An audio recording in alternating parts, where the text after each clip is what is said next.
ওয়া নুসুকি, কুরবানি আল্লাহর জন্য। এখন কুরবানি হয়েছে ফ্রিজের জন্য, এখন কুরবানি হয়েছে ক্রেডিট দেখানোর জন্য। 5 লাখ টাকার একটা গরু কিনবো, সমাজের এলাকার লোক বলবে না বিরাট বড় গরু দিছে। আসতে বলেন কেন, জোরে বলেন। এ কুরবানি হবে? লাভ নাই, শুধু গরুটাই জবাই হবে, শুধু গরুটা জবাই হবে। সমাজ দেখানোর জন্য, রাষ্ট্র দেখানোর জন্য, ক্রেডিট হাসিল করার জন্য, গোশত পাওয়ার জন্য, গোশত খাওয়ার জন্য, ফ্রিজে উঠানোর জন্য, বাহবা নেওয়ার জন্য কুরবানি যারা করে, স্ত্রীকে খুশি করার জন্য, সন্তানকে খুশি করার জন্য কুরবানি যারা করে, এই কুরবানির 4 পয়সা মূল্য নাই। এটা ইব্রাহিম আলাইহিস সালামের প্রকৃত সুন্নাহের রীতি না। ইব্রাহিম আলাইহিস সালামের সুন্নতের রীতি ইখলাসের সঙ্গে আল্লাহকে খুশি করার জন্য কুরবানি।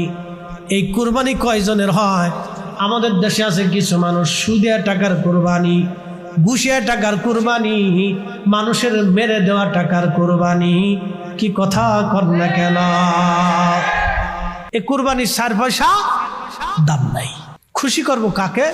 আল্লাহ। বাবা, যে মাটির উপরে আজ বসে আছি, কালকে এটার নিচে ঘর হবে। আপনি একটু ফিকির করবেন শুধু আমার এই কথাটুকু, যে আমি আজকে এখানে আসি, কালকে আমার কবরের স্থানে, কবরের ঘরে আমার স্থান হতে পারে। চিরসত্য, এটা একবারে চিরসত্য।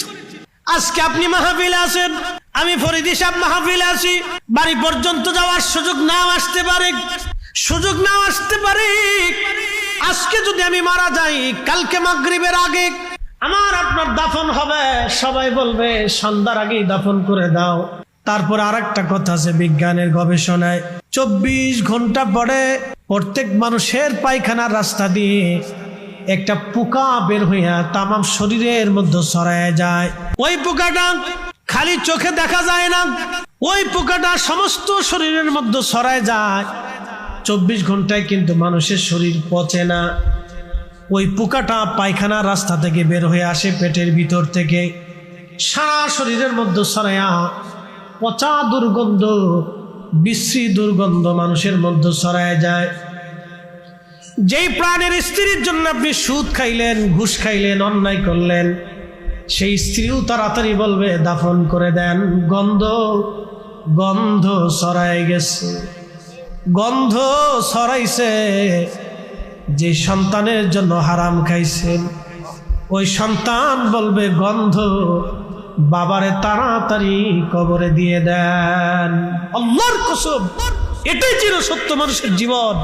আহা, মানুষ যদি বুঝতো তার রাব যে তার আপন, তার রসুল যে তার আপন, মানুষ যদি বুঝতো তার রাব আপন, তার রসুল আপন, সৃষ্টি তার কে মানুষের কেউ আপন হয় না, সব পর হয়েছে।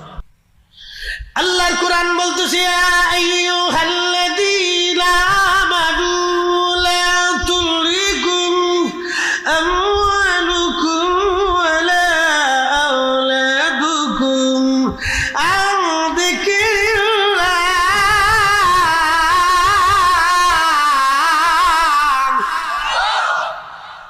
এই ইমানদার, সন্তানের প্রেমিক, সন্তানের মোহে, সম্পদের প্রেমে পড়ে আমি খোদা থেকে, আমি মালিক, আমি আল্লাহর জিকির থেকে তুমি জুদা হইও না।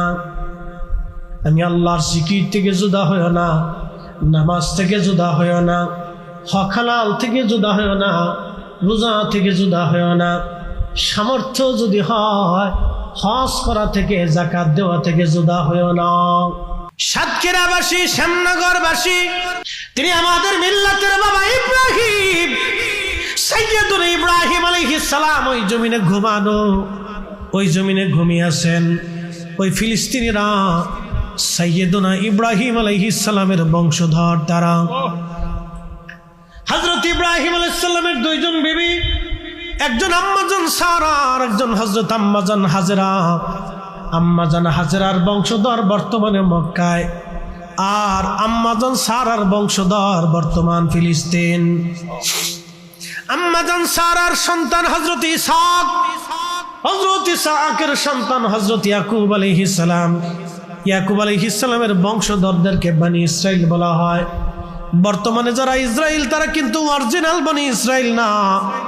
আল্লাহ সাইয়েদনা ইব্রাহিম আলাইহিস সালামের বংশধর, তারা বর্তমান ফিলিস্তিনিরা। বিরাট বড় প্রতাপশালী বাচ্চা, সারা পৃথিবীর বাচ্চা নমরুদ। সেই দিন ইব্রাহিম আলাইহিস সালামকে সামনে নিয়ে বললেন, ইব্রাহিম তুমি কোন খোদার ইবাদত করো? বলে আমি এক আল্লাহর ইবাদত করি। বলে ইব্রাহিম তোমার খোদার ক্ষমতা কি? বলে আমার খোদার ক্ষমতা মৃতকে জিন্দা করেন, জিন্দাকে মৃত বানান।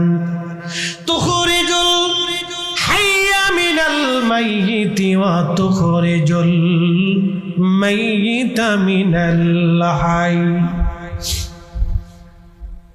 আমার মালিকের ক্ষমতা হচ্ছে, আমার মালিক আমার আল্লাহ জিন্দা থেকে মরা বের করেন, মরা থেকে আমার আল্লাহ জিন্দা বের করেন, আমার মালিকের সেই ক্ষমতা।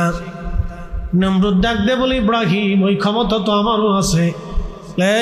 জেলার জেলখানা থেকে একটা আসামি ধরে নিয়ে আসে, একবারে নিরাপরাধ, একবারে নিরাপরাধ, যার কোনো অপরাধ নাই কিন্তু জেলখানায় আছে।